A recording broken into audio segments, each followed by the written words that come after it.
one of the biggest in the north of England anyway. See, we're only just like, the fair was just at the top of our street, you see. You just go up there and have a walk round. We had a few street parties. That were only for the, what were it, Jubilee and, what is it?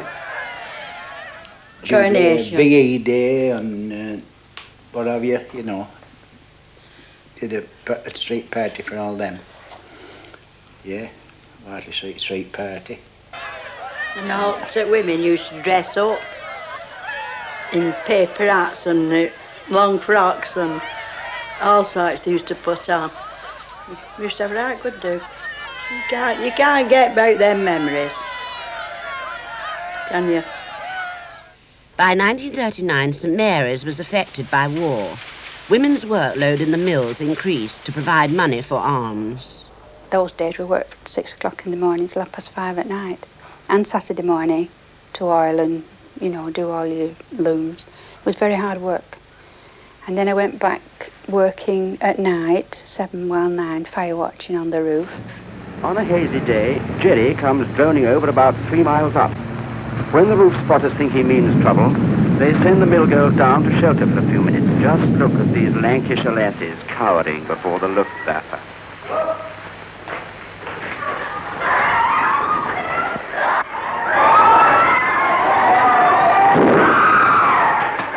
These are the folk whom Field Marshal Goering hoped to bomb into capitulation.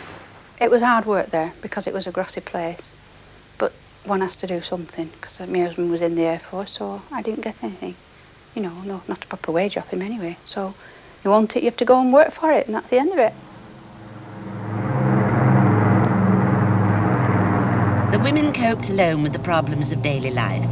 Their men were far away from home and it was very hard to keep in touch. But they could send messages through the local cinema. Hello, Oldham. Greetings to you all, and the boys serving out here. Hello, Eva darling. You look fine. I am fit and well, and hope to meet you all again soon. So cheerio, chins up, and God bless you always. And now, Mr. and Mrs. Fred Mills, if you're in the audience, I have a surprise for you. Hello, Mum. Hello, Dad. Hope you are well. I am fine. It seems a good while since I was with you last. I receive your letters regularly, and I look forward to them more than ever. Best regards to all, and I hope it won't be long before I'm with you all again.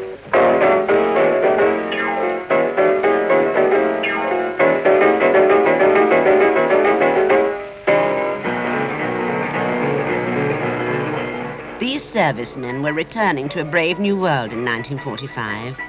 The election brought a Labour government to power, with promises of a welfare state and new houses fit for heroes.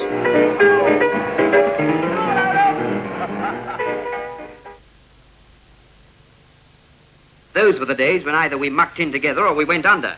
Well, we didn't go under. We picked out our best men to command.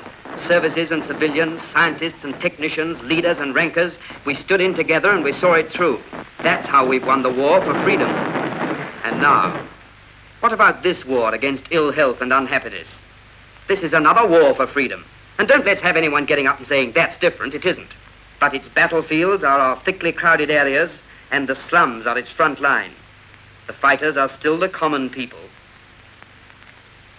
Architects, doctors, planners, engineers, social workers, step out into the light.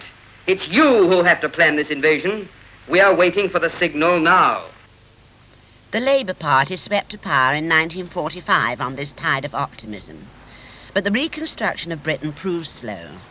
By the 1950s, over a third of British homes still had outside toilets. The grand visions of London architects affected Lancashire not at all. Oldham settled back to work in the cotton mills. In St Mary's, life went on almost unchanged, and a new generation was growing up. Tony Turner was born just after the war. Earliest memories of the area were of feeling quite safe and secure in that area, not being too much aware of the outside world. This is before television was readily available. And you didn't just receive too much information from from any other quarter apart from the area that you lived in. So there was this nice blanket around it, which I think probably in retrospect accounts for some of the nostalgia that people feel. My mother had a few sisters, 4 sisters I think, and 2 of them lived in the same street. There were gaps of 2 houses between each of the houses, but they'd all moved to that, or stayed in that one street when they got married. Yeah, my sister did the same thing when she got married and came back to live in Oldham. She was away with her husband who was in the forces. They moved round the corner from us, so it was taken that you didn't move too far away. Margaret Beard was born during the war. She lived with her mother in a tiny one-up, one-down, back-to-back house in Lord Street, St Mary's. In 307 Court, and it was just an entry, and you went through it, and there was houses, just one door, 2 rooms. No, it was a belting place. Even the houses, as bad as they were. But our house were all right, you know, so I didn't find anything wrong with it. Because, as I say, it was what you see when you're a child and what you see when you're growing up are 2 different things, you know. So they're quite nice. My mum kept it nice. And then, of course, the only thing I can say about it was the colour, very drab. And the only thing that did bring any colour into it was the rag rug. People had a reasonable standard of living. They maintained themselves, you know. The women mopped and stoned the steps regularly, and they didn't. They'd be reminded of it by the neighbours. Appearances were very important. But there was no overall impression of poverty, and certainly no poverty that I can remember. Housework in the still primitive kitchens was exhausting for women like Margaret's mother, a full-time mill worker. Alleyways, join the smaller streets together. It's quite a maze, great place to play games in. A lot of places to hide. The whole area was a playground. I mean, you didn't sort of just stick to your own street all the time. You went to other people's areas, you know. Yeah, we were allowed in all the houses. Nobody ever got shoved out or anything. There were sort of aunties. Yeah, it was nice, you know. You could go in there if your mum didn't want you in the house and it was a bit rough outside, you could just go in one of their houses. And they did nice things for your parents, you know, if you weren't too well off. They sort of... One old woman made a dress out of paper for me one weekend because it was coming wits and she thought my mum had no, you know. There was very little chance of getting into any real danger because parents, not your parents, but other people's parents, would watch out for you anyway. And if they saw you did anything wrong, you'd immediately be stopped on the threat of telling your parents. Nellie was really strong matriarch. I was friendly with her sons. No. Nice lads. She was even-handed with everybody. I got in a fight around the back of their house one day, and I ran in there to get out of the fight because I was outnumbered. She threw me back out, straight back out, and said, "Yeah, you'll be okay, get out there and do it." So I went out and did it, and got pasted. Thank you, Nellie. He were a little bugger like, a few of them were. And he wouldn't be told. And he were as nice as pie at front of his mother and father. And they never believed he did anything wrong. Well, if a child's doing wrong and he keeps doing it wrong, I mean, there's no need to name what some of the things he did. Now, he's a grown-up person now. But to swear, which is not fair, I won't. So if he kept on insisting on doing it, now, I had 5 lads to bring up and 2 girls. And if he got away with it at home, mine weren't getting away with it. So he got clouted. And if he didn't like it, he wouldn't come again, would he? He kept coming round to be with our lads, so I couldn't have hurt him so much. I've worked in every pub in Oldham, damn near, and the Buff Club and the Blue Club, waiting on.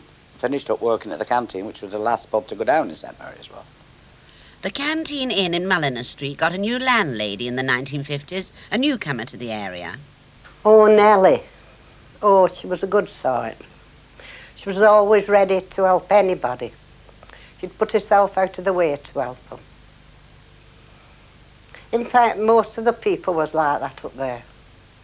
They were snug at one side, singing room, bar, not very big, but very comfortable, very clean. Everybody had their own place. You couldn't sit in anybody else's place. Of course, my place where I always stood at bar. You see, I was cleaning at the morning, and you could have the children there with you while you did your work. Then open the pub at dinner time. Well, she'd be singing and mopping away, and she never were downhearted. Oh, we got on together. It wasn't like work. We used to do just what we wanted. When she was cleaning, I'd say, Nellie, down tools, we'll have a drink. And her hair, probably one night she'd be blonde, another night she'd be red. Oh, I used to say, Nellie, why don't you be proper? In the 1950s, young married couples were still seeking their first home in this popular area, but now they were buying and modernising the small houses. Yes, they thought that was wonderful to be able to buy a house. That was the goal. You worked for that. And I got to know about this house and I was all excited. Couldn't wait for my husband to come home, and before he had his tea, the paper was shoved at the front of him and said, look at this house, it's only across the way. And so he said, all right, we'll go and we'll see. So we went, and I knew the lady. She said, well, there is somebody waiting for it, but yes, okay, Ivy, you can have it. I was so glad that I didn't have to leave St Mary's. I was there and I got my own little house, and I'd even planning the wallpaper, was having my tea, you know. I thought, oh, I'll have this and I'll have that. And I had no money. I didn't know how the hell I was going to get it, but I got it. First of all, we had a bathroom put in, which was very unknown at that time. Then we had, we had a garden, a nice little rose garden. He made a little conservatory for plants. We had all the window bottoms taken out, red tiles and a red doorstep and new doors. My God, I thought it was Queen Elizabeth in my little house. All the row was doing the same thing, and we made that little street a little, well, to me it was like a paradise. It was my home and I enjoyed it. But a lot of the houses on St Mary's, they did neglect them. There are a lot of things that the landlords could have done to make life a lot easier. All they did was just draw the rents, and that was it. Mod cons, cars and TVs could cushion but not cure bad housing. Many back-to-back houses were beyond repair. This is a typical 19th century cotton town. Hundreds of mills were constructed, houses of a nasty kind built round them, with no thought of amenity or good standards about them. Tom Cartledge came to Oldham in 1960 to apply for the new job as borough architect. I got up about 5 in the morning and decided I would look round in the early morning light. So dressed and went out into the area behind the church, which I now know as St Mary's Ward. I was horrified by what I can only describe as the pathetic remnants of families which were to be found in the houses there. The sort of degradation of the whole area. One of the first things that struck me was the dirty condition of the children. And I thought back again to the new town I left and felt very depressed about the situation. When they offered me the job, I said yes, I would take it. The thing that bothers me about this place is the appalling condition of a place I've looked around this morning. You call it the St Mary's Ward. I said it's a disgrace to you and to the country as a whole. One of the councillors kind of leapt in his seat rather like a victorious boxer and waved his arms and said, just the job. He said, I've been telling them this for years. He said, this is what we want, no? This kind of thing. No? We fully intend to do something about the St Mary's Ward, and this is really what we want you here for. Thinking about this, you thought, well, as an architect planner, apparently they have offered you a job. For God's sake, kind of go on and get on with it, get something done about this. So I was convinced that until the plight of these sort of places was brought to the notice of the sort of government in all its forms, we would never get anywhere. And what better than, in fact, to have it demonstrated on either radio or television. In 1962, the BBC arrived to make a programme exposing slum conditions in Oldham. A mile away lies St Mary's Ward. There the dark rows of terraced houses, 2 rooms up, 2 down, cover almost every inch of earth like drab sores. St Mary's is next on the list in Oldham Slum Clearance Drive. Even so, it will be at least 5 years before these people have decent homes. The 19 houses that form this typical Lancashire court have surprisingly not yet been condemned. These houses are about 150 years old, but such is Oldham's housing problem that they haven't been condemned yet, although they will be. They're back-to-back houses. That means that two houses are built back-to-back with the interior wall of one being the back wall of the other. And that means that 59 men, women and children all have to use these 4 toilets. These toilets are as old as the houses. 3 families to every one of them, and they haven't got any modern flush or anything of that kind. Well, Mr. Cartledge, why does it take so long? How many houses, in fact, are condemned in Oldham? 15,000. And are you reducing them very rapidly? No, not at all. In 1954, there were 11,000 condemned houses. We've been building since then at a rate of a little over 300 a year, but it's insufficient to cope with the problem, and at today's date we have 15,000 slum houses.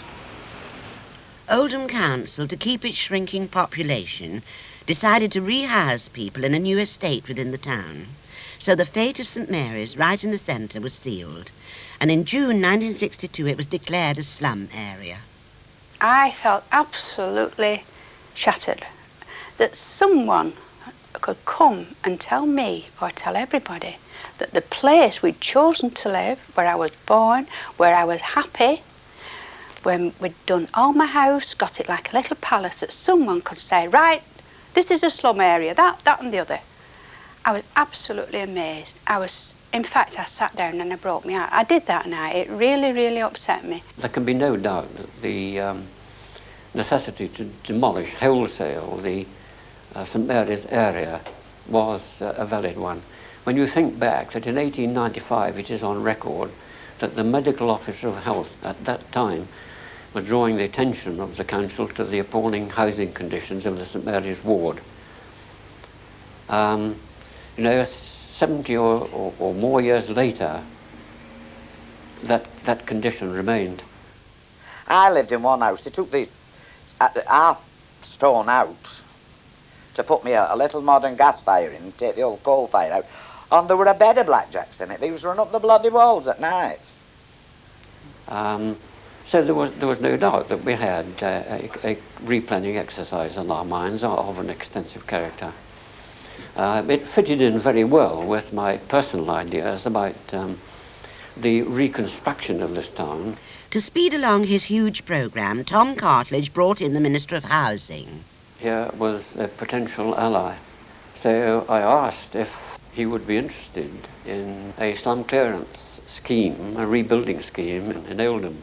So without saying anything to anybody, they came to Oldham and looked around St Mary's ward. And he said, this is absolutely the thing. He said, it's perfect for our purpose. The ministry used St Mary's as a guinea pig to test a new kind of building, the only way to rehouse people quickly. In 1962, researchers moved in to interview residents. They wanted to discover their housing needs and to design system-built units which matched them. They were particularly struck by the residents' attachment to their area. The survey had recommended that people should be rehoused within St Mary's, but that kind of redevelopment in phases was not technically possible. The council chose to build a low-rise development that needed a complete